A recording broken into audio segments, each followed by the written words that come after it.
Ketika perang terjadi di sebuah wilayah, ada yang menarik. Virus corona agaknya tidak beredar di sana. Apakah virus itu takut sama peluru tajam ya? Sebagian orang percaya bahwa pandemi virus Wuhan ini adalah natural disaster atau petaka alami seperti halnya pada Spanish flu di awal abad 20 atau Black Death di abad pertengahan di Eropa. Sebagian percaya ini adalah pandemi yang diplan atau direncanakan. Karena direncanakan, ya ada target pencapaian, ada kebutuhan yang diciptakan atau create demand, dan ada solusi yang telah disiapkan. Mereka yang sefaham dengan pandemi, pemikiran mereka kalau melihat pejabat yang menekan rakyatnya, pejabat atau pemerintahan itu takut atau kalah sama oligarki artinya. Karena pandemi dijalankan oleh oligarki yang diuntungkan secara materi dengan mempengaruhi pejabat dan pemerintahan yang dipakai sebagai alat perpanjangan tangan penyedia kebutuhan tersebut. Itu bagian dari cerita konspirasi bagi mereka yang percaya. Untuk itu, kita lihat sekarang, adakah korelasi hubungannya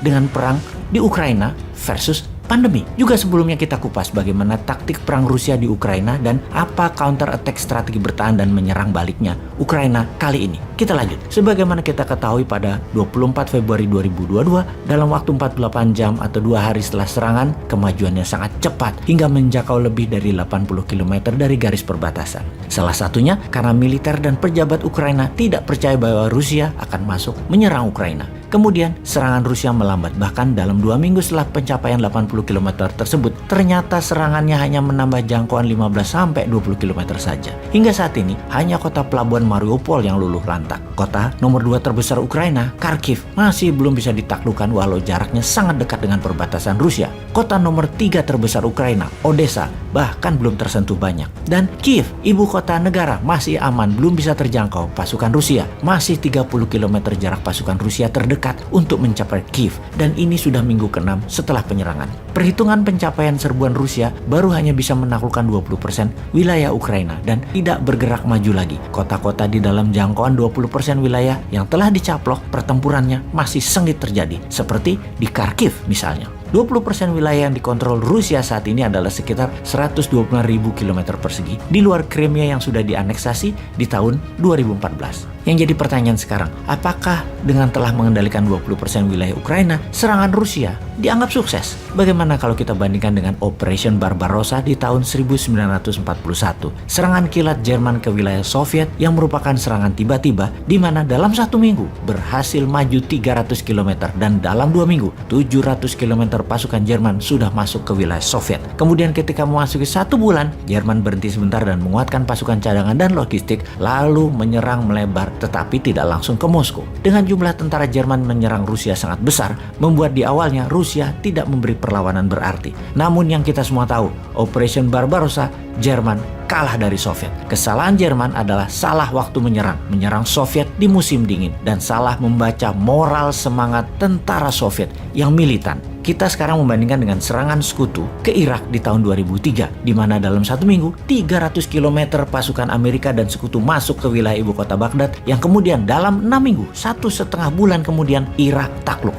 Takluk karena pasukan Irak tidak punya semangat juang dan tidak percaya pada pemimpinnya yang dari kalangan minoritas dan berlaku diktator, yaitu Saddam Hussein. Kembali ke serangan Rusia ke Ukraina. Serangan Rusia ke Ukraina dibandingkan dengan serangan Amerika sekutu ke Irak yang berjumlah 300.000 tentara, atau serangan Jerman ke Soviet dengan 1 juta tentara lebih. Serangan Rusia ke Ukraina dalam 1 minggu pertama hanya 60% dari 190.000 tentara di perbatasan yang menyerang masuk ke Ukraina. Sisanya menjaga dan melihat bagaimana reaksi Ukraina dan NATO. Diperkirakan oleh Kepala Intelijen Pertahanan Rusia waktu itu, moral dari tentara Ukraina dan penduduk Ukraina itu rendah, tidak akan membela pemimpin mereka yang pro-barat dan juga dari kaum minoritas, Volodymyr Zelensky. Ternyata semua perkiraan awal itu meleset. Ukraina sampai 6 minggu ini masih bertahan. Zelensky masih pegang kendali. Sekarang kita menganalisa apa yang akan terjadi. Melihat Rusia menggunakan strategi bumi hangus, melihat pengungsi keluar dari Ukraina sudah mencapai 4 juta warga, melihat lebih dari 10 juta warga Ukraina di wilayah pendudukan Rusia yang menguasai 20% wilayah sudah hampir kosong, agaknya bagi Zelensky keputusan terbaik pertama adalah menyerah ikut maunya Rusia, menjadi negara netral,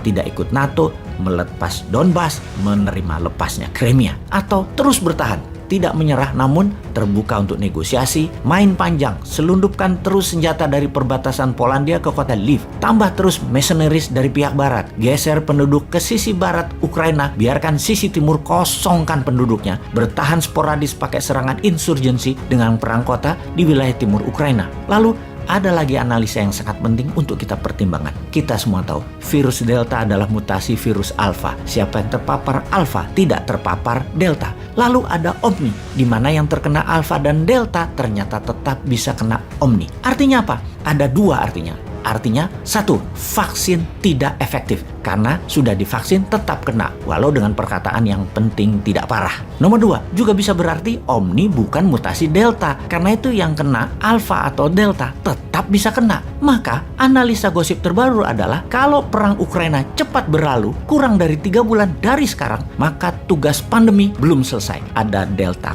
Cron, mutasi Omni akan dilanjutkan dan bersiap dunia melakukan lockdown lagi. Kalau perang Ukraina memanjang, maka stok pangan artificial food dimainkan. Pokoknya mereka-mereka juga yang untung. Paham?